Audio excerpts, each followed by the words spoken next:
Good evening, students. Today we will be beginning our triangles.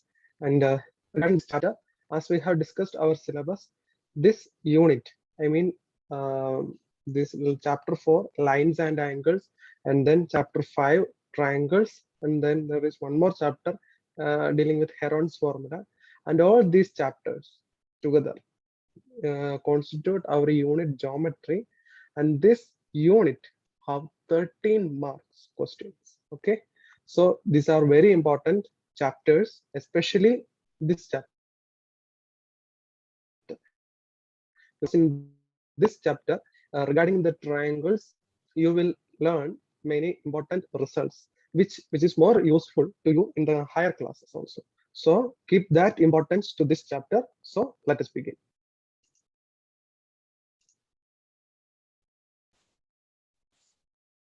See, in this chapter, we will study in details about congruence of triangles, then rules of congruence, and some more properties of triangles and inequalities in a triangle, such kind of things. And then we have already verified some of these properties in your previous classes itself. In this chapter, we will prove the remaining. Okay. So let us see. Section 7.2, congruence of triangles. Okay, what do you mean by the word congruent itself? So let us first of all look what is the word meaning of congruent. Okay, let us see. Congruent means equal in all respects or figures whose shapes and the size are both the same. Okay, means congruent means, of course, there will be two figures or more figures. When can we say that these figures are congruent? If the shapes as well as the sizes of both the figures are exactly same, then we can say that these figures are congruent. Okay, so see, let me show you two figures. Can you say, are these figures congruent or not? Okay. See, this is one figure, and I will draw another one. So, are these two figures congruent? Obviously, they are not congruent. Okay, they are not at all congruent. Okay, clear? Why? Because look at the shape and the size. We can't even compare these two figures. One is a circle, whereas the other one is a rectangle. So we can't even compare both these figures. So clearly we can't say that these are congruent. We can't even compare. So let us see in detail what does the word meaning congruence means. Okay. See, you are asked which of the following figures are not congruent to the square in figure 7.31. Means, I repeat the question. You are given four squares. Among these four squares, the question is which of the figures are not congruent? Okay, are not congruent. Okay, let us see. And why? First of all, let us see which figure is congruent to it. See here, suppose we are taking this figure, figure 1. You can see by looking at the shape, because of obviously the shapes are same for all the figures, right? Because both are, I mean, all are the squares. Now look at the size. See, by looking at the figure, you can see that, look at the size of figure 1. Some of you might have already found out figure 1 and figure 4. Both are having same size as well as same shape. But what about the figures 2 and 3? Look, they are having the same shape, but the sizes are different, right? Okay, so we can say that the figures 2 and 3 are the figures which are not congruent to the square. Okay, clear? And thus we can conclude that the only figure which is congruent to our square is the figure 4. Okay, now again, as we have seen, congruence means the congruent or the sizes or the shape of two figures to be equal in all aspects. But specifically, we are moving into triangles. We have figures in mathematics. We have a number of figures as there. But specifically, we are beginning our journey with congruence with triangle. Why we are beginning with triangle? Can anybody say? Because triangle is the smallest quadrilateral, the smallest polygon. Okay, clear? Because see, there are other polygons also there, but they are having more than sides, more than 3 sides are there, 4, 5, 6, like that. But for triangle, we are beginners. So let us begin our journey with congruence of triangles. Now, which of the following triangles given below are congruent to the triangle ABC in the figure? So you can look at this figure. See, there we have figure 7.4 and consider this triangle. Question is, which of the following triangles are congruent to the figure 7.41? Let us see. See, what are the measurements of the triangle ABC? AB is equal to 4.5 centimeter. Right. I think it will be better if we write so. See, AB is equal to how much? 4.5. Then BC is equal to, okay, BC is equal to how much? 5 centimeter. And similarly, AC is equal to 4 centimeter. Okay, let us see. Now let us consider other triangles. See, in triangle 2, consider the point or the side PQ. See, PQ is there. What is the length of the side? See, it is 4.5 centimeter. Fine. Next, suppose we are taking QR. Here it is also 5 centimeter, and then PR. It is also 4 centimeter. So again, one more thing is there. You know that angles between two sides, two equal angles are being notated by this similar notation. See, here we have one drawing. So here also we have one drawing. Okay. But what does it mean? The angle between the side having the length 4.5 centimeter and 4 centimeter is same as that of figure 1 also. Okay. So what do you think about this triangle PQR? Is it congruent to the triangle ABC? What do you think? All of you think? Yes, both these figures are congruent. Now let us go and consider with the other triangle. See, here also consider the side DE. Sorry, DF. Consider the point, the side DF. It has 4.5 centimeter. Again, what about DE? It is also 5 centimeter. Then EF is 4 centimeter. But is there any difference? Is the angle between the side having the length 4.5 and 4 centimeter is equal to the side 4.5 between 4 centimeter. They are also equal. So this is also congruent to our first figure. Similarly, we can check all the cases. So let us arrive. But can you look the figure? The triangles are having different names. They are having different shapes. Shapes means they are rotated, okay, or flipped, but still they are congruent. So the rotation or the flipping doesn't matter the congruence.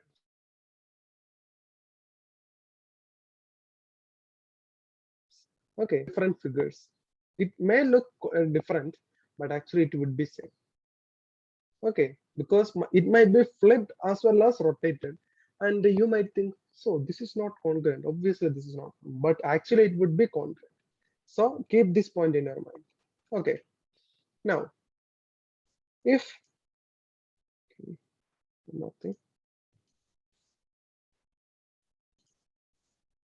if triangle PQR is congruent to triangle ABC, we write triangle PQR congruent to triangle ABC. This relation, okay, these words are congruent.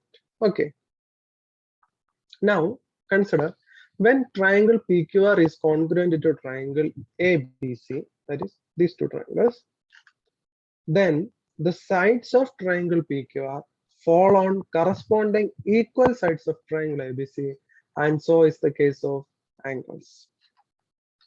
Means look at the angles. I mean, say look at the side. See, I have already written AB is equal to 4 centimeter, and corresponding to the side AB, we have specifically another side QP or PQ. It is also having 4.5. Similarly, for each side of the triangle ABC, we have particular side of triangle PQR having the same length. As a result, the angles inside both the triangles are also equal. Now, what does it mean? It means PQ covers AB. See, corresponding to PQ, we have AB. What about the other sides? Corresponding to the side QR, what will be the other side corresponding to QR? That is the side having 5 centimeter. We have BC, and corresponding to PR, we have CA. Clear? Now, this was about the sides only. Now, specifically, what about the angles? Let us see about the angle. See, corresponding to the angle A, we have which angle? That is the angle which lies between 4 centimeter and 4.5 centimeter. Just look like that. Therefore, we can get angle A is equal to, or angle P is equal to angle A. Next, 4.5 and 5 centimeter between. Okay, that is angle B is equal to angle Q. Similarly, angle C is equal to angle R. Now, there is a 1-1 correspondence between vertices. What do you mean by 1-1 correspondence? Which means corresponding to one vertex, there exists exactly one vertex on the other triangle or other triangle. There won't, which means suppose we have a vertex A. There won't be two vertices corresponding to the vertex A. Only one vertex. What is the vertex corresponding to A in case of PQR? We have the vertex P here. We can't say both the vertex P as well as Q is corresponding to A. No. Only the vertex P is corresponding to the vertex A. That's what 1-1 correspondence is. Now, that is, here we have say P corresponds to A, Q to B, and R to C, and so on.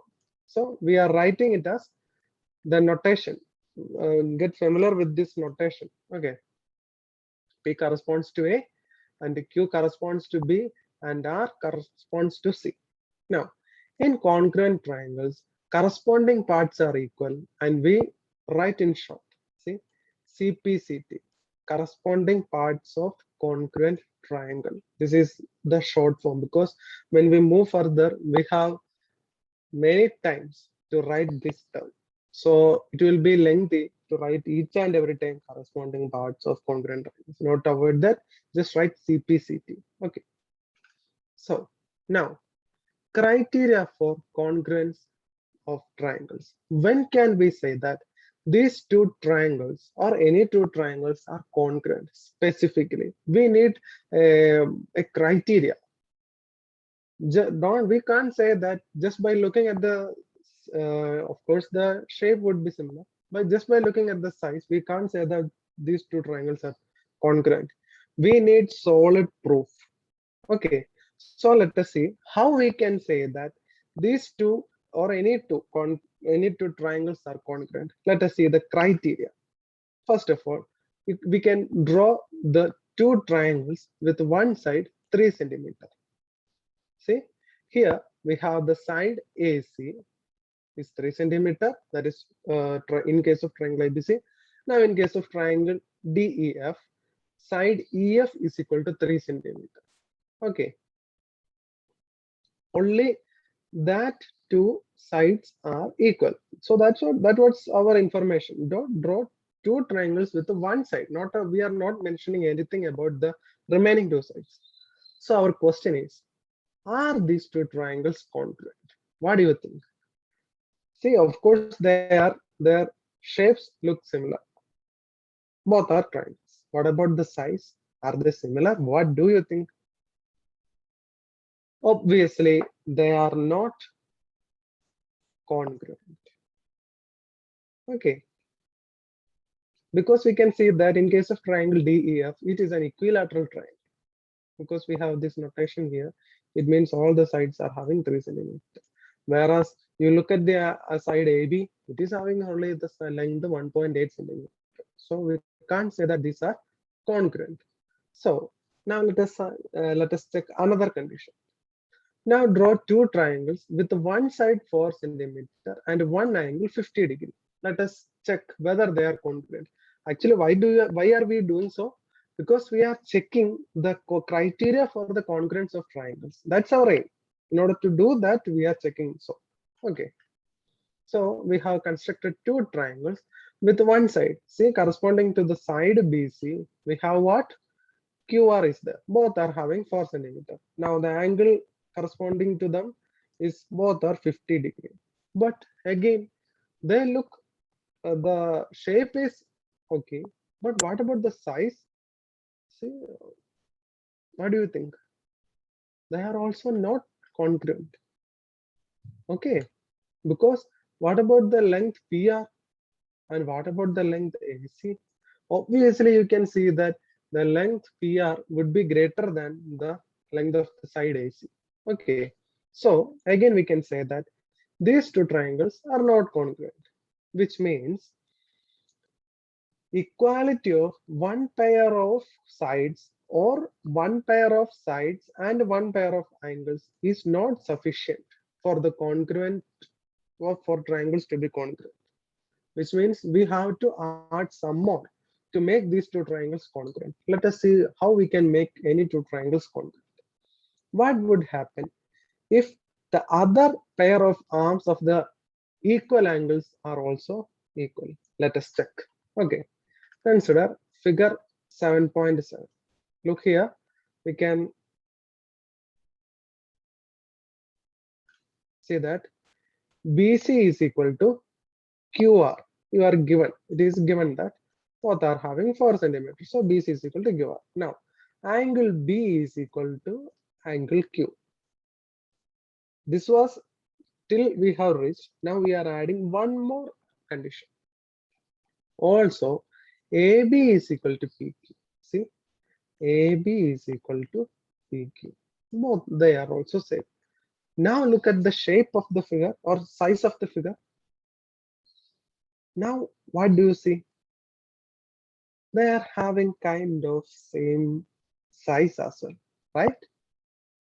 Okay, so we have seen two sides and the angle between the two sides are equal. If they are equal, then we can say that the two triangles are congruent. Okay, how we have arrived here? First of all, we checked just by making the one side of two triangles being equal. Are they congruent? No. Then we have checked whether just making one angle equal. There, in that case also, the congruence of two triangles doesn't hold. Then what we have done? We have incorporated both of them. But still, it was not equal. Then what we have done? Now we have added one more criteria that both the sides as well as the angles are equal. well as the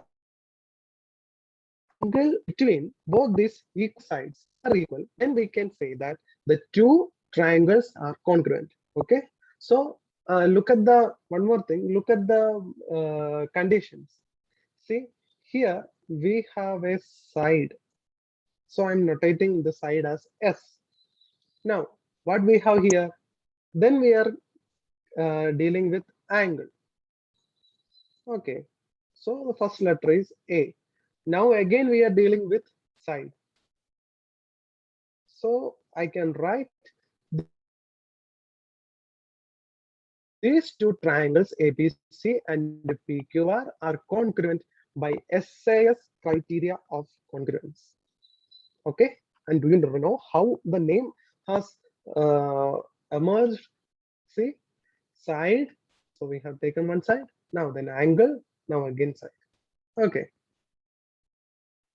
let us see. This is the first criteria for the congruence of triangles. Clear? Now we have one axiom 7.1 SAS congruence rule. It is called SAS. Nothing. Side angle side. That's all. Means the two sides as well as the angle between the two sides of any two triangles are equal. Then we can say that these two triangles are congruent. Okay, let us see. Two triangles are congruent if two sides and the included angle of one triangle are equal to the two sides and the included angle of the other triangle. Don't worry about this long lengthy sentence. You can learn it now itself because it is very easy. See, what does it say? If the two sides and the included angle between the two sides of one triangle is equal to the other two sides and the included angle of the another triangle, then we can say that those two triangles are congruent. That's all. But there is a problem. This result cannot be proved with the help of previously known results. So it is accepted true as an axiom.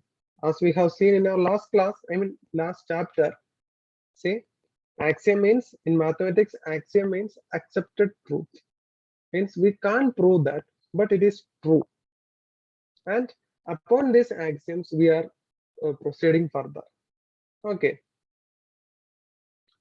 So our first criterion for congruence of triangles is SAS congruence rule. Are all of you clear? Fine. Let us do another example. So obviously we will be using this SAS congruence rule. Okay. So keep that in mind.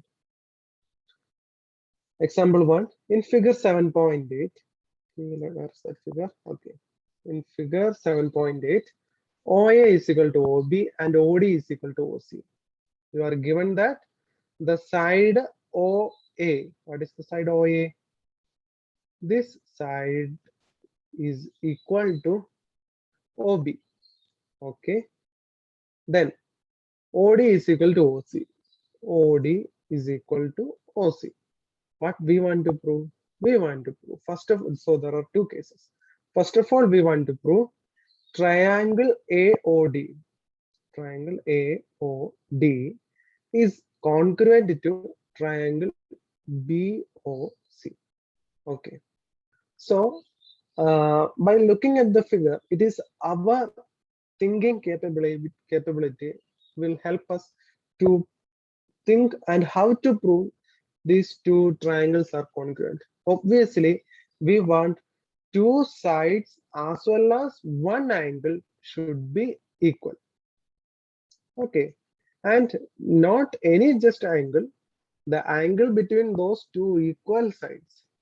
Okay, now let us see how we can prove it. Some of you might have you already proved it because only by looking the figure itself we can actually. Only by looking at the figure itself we can prove it. Now let us see. We can say that in triangle AOD and in triangle BOC, consider OA is equal to OB. It is actually given to you in the question itself. See, OA is equal to OB. Now look at the next condition. OD is equal to OC. Okay, OD is equal to OC. Now, one more thing is there. Since angle AOD and angle BOC form a linear pair of vertically opposite angles. Okay, angle AOD and angle BOC, they are vertically opposite angles. They should be equal. We have seen that vertically opposite angles are equal in the first axiom, was the first axiom of our chapter 4, lines and angles. Okay, so first theorem. So we are using that theorem. That's why I told you, learn that theorems or axioms which we have learned in the last chapter very well, because here also we are actually using it. Okay, so it is very, very important, such kind of simple theorems, but still by looking at the figure we should be able to understand it. Okay, so what do we have here? We have two sides as well as the angle between those equal sides are equal. We have found out, which means these two triangles, which two triangles? Triangle ADO and the triangle BOC are congruent by SIS congruence rule.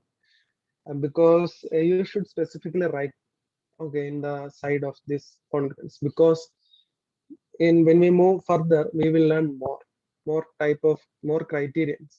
So specifically write why these two, any two triangles are congruent. Okay, now our question isn't over. Let us see the next question. We want to prove AD is parallel to BC. Line AD is parallel to BC. Okay, how we can prove it? It is very easy. In congruent triangles, the corresponding parts are also equal, which means, see, if we are taking the angle A here, what is the corresponding angle corresponding to this angle OAD? What is the corresponding angle in triangle OBC or triangle BOC? We can see that the corresponding angle is equal to angle OBC. Clear? So, but again there is one more thing. These form a pair of alternate angles. So we have seen in our last chapter, what we have seen? We have seen that if two lines are transversed by a transversal, if the alternate angles are equal, then those two lines will be parallel. And by using that property, we can see that AD is parallel to BC. Clear? Okay. So now let us do one more question. Example 2. AB is a line segment and line L is its perpendicular bisector. If a point P lies on L, show that P is equidistant from A. Okay, I think it will be better. We can do it in the next class. Okay, do one thing, because first of all, you should be familiar with all the examples and this concept we have learned today, and then we will proceed, because it might be difficult for you. It might be. So don't, we are not taking any excess classes or like that. Just we are moving very slowly. So take your own time to study and watch the class, because I'm not even taking the example to make, I don't want to give you burden, because I'll you only specific portions, but in the hope that you will study all the portions daily. Only for that I'm giving you this exemption. Okay, so study well, and if you have any doubt you can ask me. So thank you.